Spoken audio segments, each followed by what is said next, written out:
খা তোর জন্য খুদ রাখতে নিয়ে আইছি। আর 2 দিন পরে কুরবানি। সওয়াল আমার ইনকাম ট্যাক্সের অফিসার 3 লাখ টাকা দিছিল কুরবানি দেওয়ার জন্য। 2 লাখ টাকা গরু কিনেছি আর 1 লাখ টাকা নিজের পকেটে ভরেছি। সওয়াল কি ঠিক পাবেন না কিছু? নে বেশি করে খুদ রান্না করেছি, নে খা।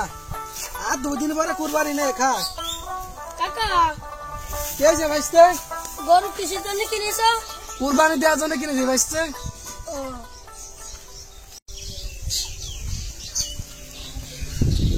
গড়টা পড়ে গেছে ঝড়ে, গড়টা গুছাতে হবে। ও ভাবেই বাঁচি নে, খা পয়সা। কি রে বাদাম, তুই কনে ছিলি? আমি তো ওই কাকার গরু দেখছিলাম। কিসের গরু?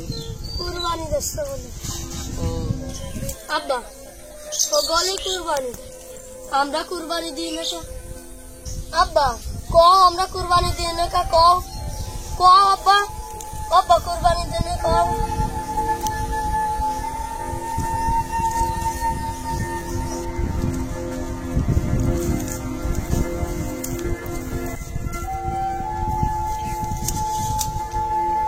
আরে ইসুফ, তুই এই মন খারাপ করে বসে রয়েছিস কে? ও সওয়ালটা আজকে আমার কাছে একটা কথা জানতে চাইছে। আমি সেই কথার উত্তর দিতে পারিনি রে ভাই, এই জন্য মনটা খুব খারাপ। কি কথা রে ভাই, একটু খুলে ক। আমার সওয়ালটা আসে করছে, আব্বা এই যে কুরবানির ঈদ, সকলেই কুরবানি দেয়। আমার বয়সে আমি দেখলাম না যে আমরা কুরবানি দিছি। বাবা আমরা কুরবানি দিই না কা? তুই ক ভাই, আমি আমার সাওলের এই কথার কি জবাব দেবো? আমার কাছে কোনো জবাব নেই। তো সাল যে কথা কইছে উডাও ঠিক, মানে কি করবি ক? কপাল খারাপ আমাদের ভাই, উপায় একটা আছে রে ভাই।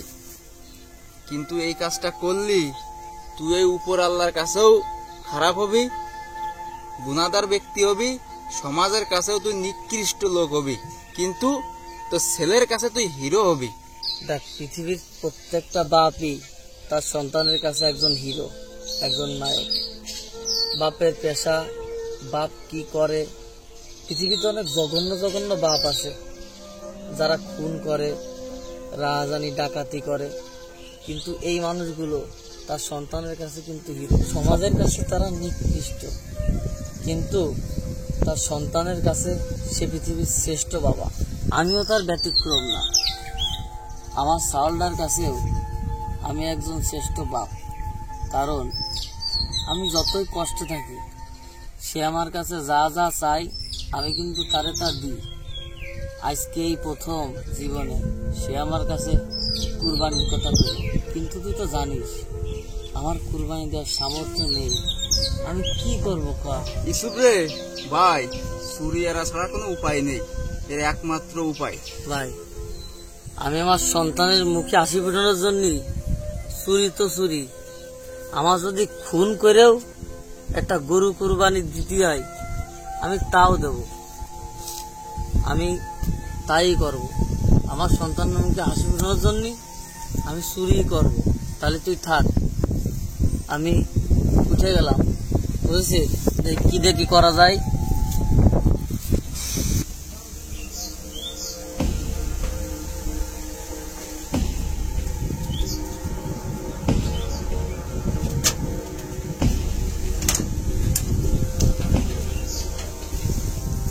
কিনারে আমার গোয়ালি ঢুকলো, আমার গোয়ালি তো গরু রয়েছে, আর দিনও মানে ছোট্ট ঢুকলো নাই গোয়ালি। দিনও মানে কি, আমার গোয়ালি তো এরকম ঢুকা মতো কেউ নেই। এই তোরা কিনা কোনে আছিস, তাড়াতাড়ি আয়, আমার গোয়ালি তো ঢুকিছে, তাড়াতাড়ি আয়।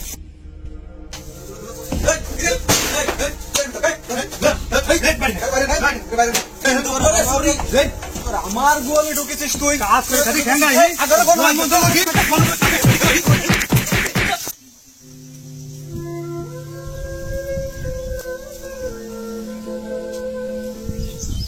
এই তোরা সবাই শোনে, একজন ক্যামেরা বাইর কর, এই ফেসবুকে মনে কর সাইডে দে, সারা দেশের মানুষ এটা দেখুক।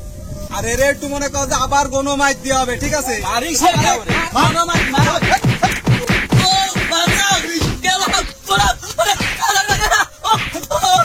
কাকা অবস্থাটা তুই দেখছিস, তো ইউসুফ নাকি যে গরু চুরে ধরা খাইছে দেখা যাচ্ছে নেটের মধ্যে, সবাই তোমার নেটে ঢুকলেই তো ভাই হ্যাঁ ওই দেখি সব এদিকে কি হয়েছে? কি হয়েছে মানে তোর বাপ তো চোর, গরু চুরি করতে যায় ধরা খাইছে, এই দেখ ফেসবুকে ছেড়ে দিছে, পুরো বাংলাদেশ ভাইরাল হয়ে গেছে। তোর মালা পর্যন্ত পড়াই দিছে তোর বাপ। তুমি ও আমার বাপ না। তোমার বাপ না আর একজনের বাপ চুরি করেছে, চোরের সালের কথা দেখি। এই তোরে ভিডিও দেখালাম তাও তোর বিশ্বাস হচ্ছে না? না, পুরো ওর বাংলাদেশ ভাইরাল হয়ে গেছে, ফোনে দেখা যাচ্ছে, নেটে ছেড়ে দিচ্ছে, তাতে বিশ্বাস হচ্ছে না? তোর বাপের কাছে যাই শুনে দে, তাহলে আমি বাড়ি যাই। যা তোর বাপের কাছে যাই শুনে দে। আমি বাড়ি যাই। তোরে সালার আবার বড় গলা। হ্যালো আব্বা, তুমি কি গরু চুরি করিস? রাস্তার লোকজনে যে আমার ভিডিও দেখাচ্ছে, সব বক দিছে যে তোর বাপ গরু চুরি এরে ধরা খাইছে, তোমার বলে জুতোর মালা পরাই মারিছে, তা এটা কি সত্যি? তুমি বলে গরু চুরি করিস? আব্বা কও। হ্যালো আব্বা, কথা করছো না কা? কথা কও আব্বা, কথা করছো না কা? Hello hello